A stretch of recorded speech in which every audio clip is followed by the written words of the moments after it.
네, 이번 시간은 박성훈 시사평론가와 함께합니다. 지금 연결돼 있습니다. 안녕하세요. 네, 안녕하세요. 더 나은 내일을 꿈꾸는 평론가 박성훈입니다. 네, 자 오늘은 좀 어떤 이야기를 나눠볼까요? 네, 오늘은 일본의 한 라디오 수리점의 흥망성쇠에 대해서 이야기할까 합니다. 네, 라디오 수리점. 자, 이거 일본이 아날로그 사회라는 얘기는 여러 번 한 것 같은데요. 요즘에도 라디오 수리점이 있나 보군요. 네, 있습니다. 지금으로부터 65년 전인 1946년에 생긴 회사인데요. 도쿄의 니혼바시 백화점 구석에 생긴 수리점입니다. 이름은 도쿄 통신공업 주식회사인데요. 말 그대로 고장난 라디오 수리를 전문으로 하는 가게였죠. 네. 자, 근데 이 라디오를 수리하는 가게가 이 백화점에 입점을 한 건가요?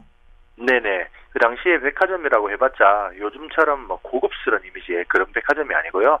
그때 니온바시 백화점은 그 전쟁 중에 폭격 때문에 일부는 무너지고 또 불탄 자국도 있는 그런 건물이었습니다. 그렇다고 해도 또 일개 라디오 수리점에 직원 수가 20명이나 됐으니까 이 도쿄 통신공업 주식회사라는 또 거창한 이름을 붙일만 했죠. 써도 네. 될만 했죠. 네. 자, 이 라디오 수리점의 직원이 20명이나 된다면 꽤나 장사가 잘 됐나 봐요. 네네, 이 수리점 장사가 아주 잘 됐습니다. 이 전쟁 후에 라디오가 전 방위적으로 확산이 된 데 비해서 그때 그 당시 라디오의 품질은 그닥 좋지가 않았거든요. 이 고장이 난다고 해서 이걸 수리할 기술자도 부족했고요. 그 덕분에 이 수리점은 아주 성업을 하게 되죠. 이렇게 장사가 잘 되다 보니까 돈도 많이 벌고 또 점차 직원 수도 더 늘어나게 됩니다. 네. 그러니까 요즘으로 치면 TV나 스마트폰 서비스 센터가 이 백화점에 입점한 것 네네. 같은데, 저 지금도 그렇지만 역시 사업은 좀 시기를 잘 타야 되나 봐요. 네네, 맞습니다. 시류를 아주 잘 읽은 거죠. 이렇게 돈도 잘 벌고 또 사업이 번창을 하다 보니까 수리점에서는 이제 라디오만 수리할 게 아니라 우리도 뭔가를 좀 만들어서 팔아볼까 하는 생각을 하게 됩니다. 그래서 만든 게 전기밥솥이었죠. 이 전기밥솥을 시작으로 라디오 수리점은 전자제품을 생산하는 기업으로 탈바꿈하게 됩니다. 네. 자, 이 전자제품이라고 해도 종류가 상당히 많은데 왜 하필 전기밥솥을 선택했을까요? 네, 그 당시에는 아무래도 기술이 부족하다 보니까 전자제품이라고 해봤자 지금처럼 다양하게 있는 게 아니라 종류가 몇 가지 없었습니다. 또 어르신들이나 또 우리 그 TV 프로그램 중에 삼시세끼라는 프로그램을 보신 분들은 아시겠지만 이 전기밥솥이 없으면은 옛날 전통적인 방식으로 밥을 지어야 되는데 이렇게 밥을 짓는다는 게 사실 보통 일이 아니거든요. 네. 불, 땔감으로 장작으로 불도 떼야 되고 또 물도 솥에다 끓여야 되고 또 밥이 되는 동안 타지 않게 신경을 계속 써야 되는 거니까요. 네. 게다가 이 전쟁을 또 치른 바로 뒤였기 때문에 밥을 지어서 해 먹는다는 게 더 쉽지는 않았겠네요. 네, 이게 라디오 수리점이 생기기 전인 1945년에 그때 전쟁 중에 도쿄 대공습이 있었거든요. 그때는 이제 미군이 도쿄에 소위탄을 엄청나게 퍼부어서 도쿄가 불바다로 변한 적이 있습니다. 지금도 일본은 목조 건물이 많은데 그 당시에 일본은 대부분 나무로 만들었었죠. 이 대공습 때 그 나무집들이 거의 장작처럼 활활 타올라서 불이 완전히 다 타버렸습니다. 이후에는 불은 꺼졌지만 도쿄가 폐허로 변해서 그 이전과 같은 방식으로는 밥 한 끼 지어 먹기가 굉장히 쉽지 않은 상황이었죠. 네. 그러니까 폐허가 됐기 때문에 아궁이도 없을 테고 땔감도 구하기 쉽지 않은 상황에서 이 전기밥솥 꽤나 이 필요한 가전이었고 또 인기도 많았을 것 같네요. 네, 맞습니다. 근데 또 전기밥솥이라고 해서 지금의 모습을 생각하면 안 되고요. 그때 만든 밥솥은 나무로 만든 밥솥이었는데 우리 일식집에 가면은 흔히 볼 수 있는 밥 담아두는 나무통 있죠. 네. 그 동그랗게 생긴 거. 그 밑에다가 열선을 깔아서 이제 밥이 되도록 만들어 놓은 아주 단순한 형태였습니다. 어쨌거나 이렇게 수리점에서 이 가전제품 제조사로 변신한 도쿄공업 주식회사는 1957년에 세계적인 히트 상품을 개발하면서 운명이 바뀌게 됩니다. 바로 트랜지스터 라디오였죠. 네. 이 트랜지스터 라디오가 당시에는 인기가 엄청 많았나 봐요.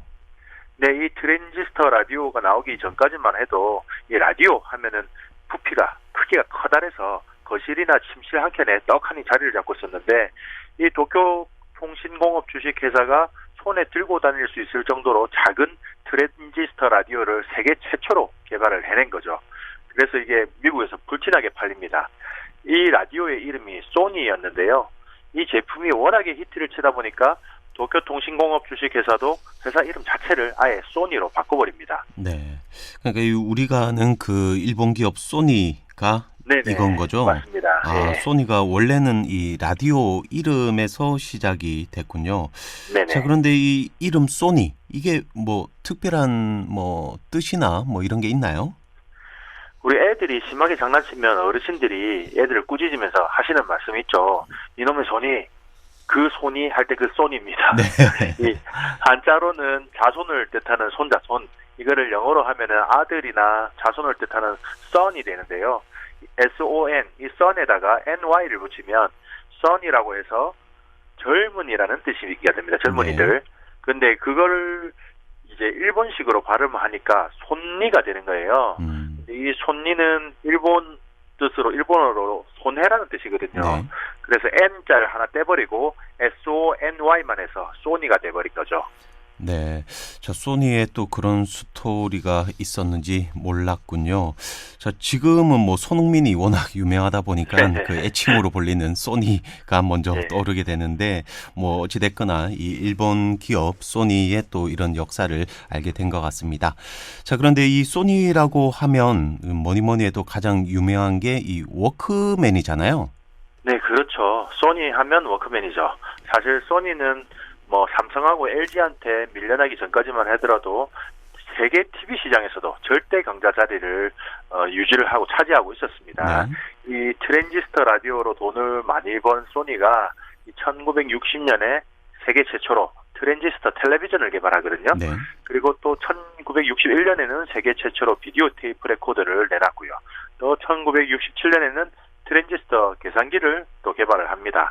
그러다가 1979년에 드디어 소니를 전성기로 이끄는 워크맨이 등장하게 되죠. 네, 이 소니가 세계 최초 타이틀이 굉장히 많군요.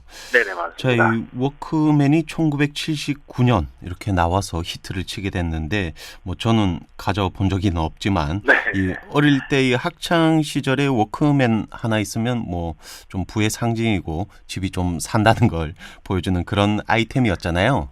네, 맞습니다. 저도 학창 시절에 워크맨을 갖고 있는 친구를 보면 그렇게 부러울 수가 없었어요. 뭐 나중에는 삼성에서 마이마이 이런 뭐 휴대용 카세트 플레이어가 나오긴 했는데 네.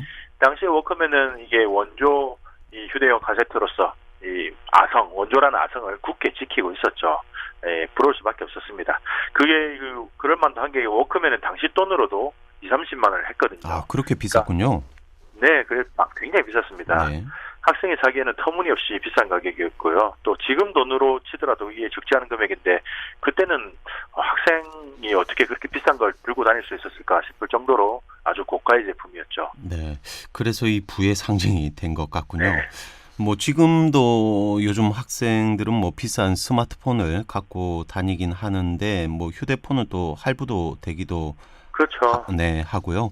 또 당시 물가를 생각하면 워크맨이 정말 많이 비쌌던 것 같습니다. 네. 자, 어쨌거나 이렇게 한때 세계적으로 그렇게 잘 나가던 소니가 뭐 요즘에는 어떻게 이 몰락을 하게 된 건가요?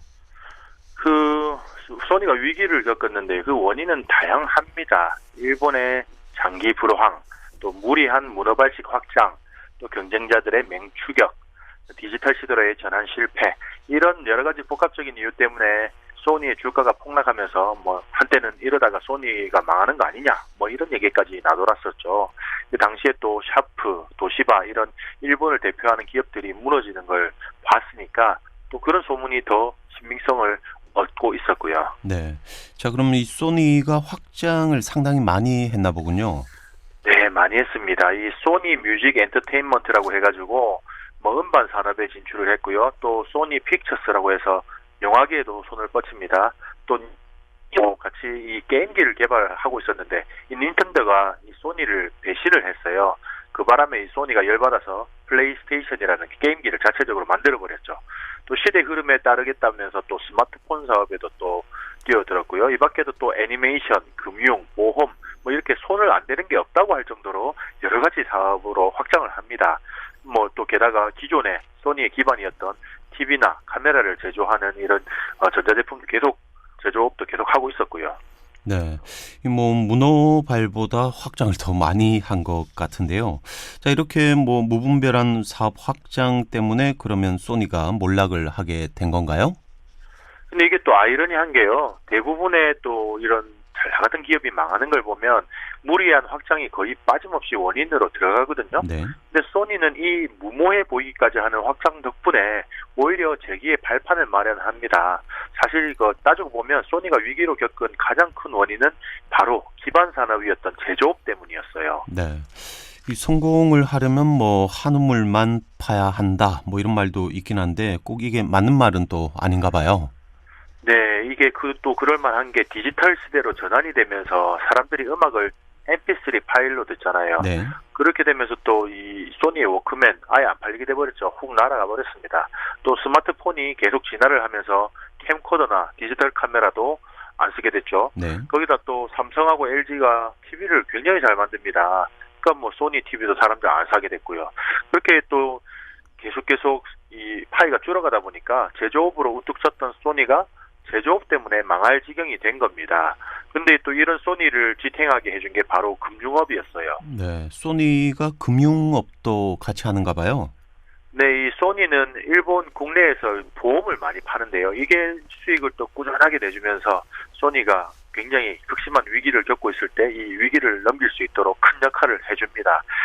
이 소니의 사장이 1970년대 미국에 가서 뉴욕에 있는 높은 빌딩들을 보고 감탄을 하는데 저게 무슨 건물이냐 이렇게 물어보면 그게 다 뭐 금융회사라는 거예요. 무슨 은행 건물이고 무슨 뭐 프루덴셜 생명이고 뭐 이렇게 다 금융회사 건물이라고 하니까 그때 깨달은 거죠. 야, 이거 금융을 해야겠다. 그래서 그때부터 이제 소니가 보험 판매를 하기 시작했습니다. 네. 자, 근데 이 보험이란 게 약관 자체도 뭐 복잡하고 또 사람도 관리해야 하고 뭐 기존에 해오던 제조업과는 굉장히 많이 다른 그런 그렇죠. 사업 분야인데 네. 이게 뭐 하고 싶다고 해서 쉽게 할 수 있는 건 아니잖아요. 네, 맞습니다. 그래서 소니가 처음에는 이제 프루덴셜하고 손을 잡았습니다. 이 소니가 제조업체로서 또 AS를 잘해주고 이런 이미지가 있다 보니까 이거를 마케팅으로 해서 보험도 AS를 잘해주겠다. 뭐 이런 식으로 이미지를 구축하면서 사업을 확장해 나가죠. 그렇게 생명보험부터 시작해서 손해보험, 또 자동차 보험, 나중에는 은행까지 보유를 하게 됩니다. 네. 이 제조업으로 우뚝 선 기업이 이 제조업 때문에 위기를 겪을 때 또 금융이 또 버팀목이 돼줬네요. 네, 이 뭐 버팀목이 돼주긴 했는데 워낙에 제조업에서 누적돼가는 적자가 컸기 때문에 소니로서는 감당하기가 힘들 정도 지경에 이르게 됩니다. 그래서 결국 수술에 들어가죠. 잘 나갈 때 사놨던 이런 해외 부동산들, 뭐 국내 부동산들을 매각하고 또 소니가 만들던 그 당시에 잘 만든다고 잘 팔린 적도 있었는데 그 노트북의 사업부를 정리해버립니다. 또 인력 구조 조정에 들어가서 뭐 이제 사람들도 많이 내보내고 또 기업 내 연공 서열을 폐지하면서 실적별로 차등 등급제를 실시하게 되죠. 그래서 이제 사원 간의 경쟁을 유도하면서 조직도 좀 단단하게 좀 긴장이 넘치는 조직 구조를 좀 바꿨고요. 그리고 이렇게 이 구조조정을 하면서 되살아나기 위해서 몸부림을 치던 와중에 그동안 막 뻗쳐놨던 이런 문어발들이 예상외의 성과를 내기 시작했습니다. 네. 그럼 뭐 음반이나 영화, 애니메이션, 게임 뭐 이런 사업들인가요? 네, 맞습니다. 이 소니가 비틀즈, 뭐 퀸, 사이먼 앤 가펑클 이런 세계적인 유명한 팝 가수들의 판권을 대거 사들여놨는데요. 이게 뭐 스포티파이라든지 또 애플 뮤직 이런 음원 사이트를 통해서 스트리밍 서비스를 하면서 돈을 벌어들인 겁니다. 네. 또 영화 그리고 또 애니메이션 이런 판권을 넷플릭스를 통해서 팔면서 또 돈을 벌었고요. 또 이 코로나 때문에 집에서 게임하는 사람들이 크게 늘어나면서 소니 게임기인 이 플레이스테이션의 판매도 크게 증가하게 됩니다. 네. 그러니까 이 제조업으로 크게 성공한 소니가 금융업으로 위기는 버텨내고 또 엔터 산업으로는 지금 돈을 벌고 있는 거네요. 네, 맞습니다. 예전에 소니의 제조업 수익이 80%였다면 최근의 수익 구조를 보면은 제조업은 20%, 나머지 엔터테인먼트와 금융이 80%를 차지하고 있습니다. 이제는 수익 구조가 완전히 뒤바뀌었어요. 그래서 이제는 뭐 소니를 전자회사다 이렇게 부르기도 어색한 상황이 돼버렸죠. 네. 자, 이렇게 소니의 또 역사를 듣다 보니까 한일 양국의 산업 변화까지 알아보게 된 것 같습니다. 자, 우리에게 또 던지는 시사점도 있는 것 같군요. 자, 이제 마칠 시간인데요. 마지막으로 한 말씀 해주시죠. 제조업은 언제든 위기를 겪을 수 있습니다. 도시바와 샤프는 그 위기에서 무너졌고 소니는 그 위기를 금융과 문화산업으로 극복했습니다. 산업의 메카 울산이 가야 할 방향은 과연 어느 쪽이어야 할까요? 네. 오늘 소식은 여기까지 하겠습니다. 지금까지 박성훈 평론가였습니다. 말씀 고맙습니다. 네, 감사합니다.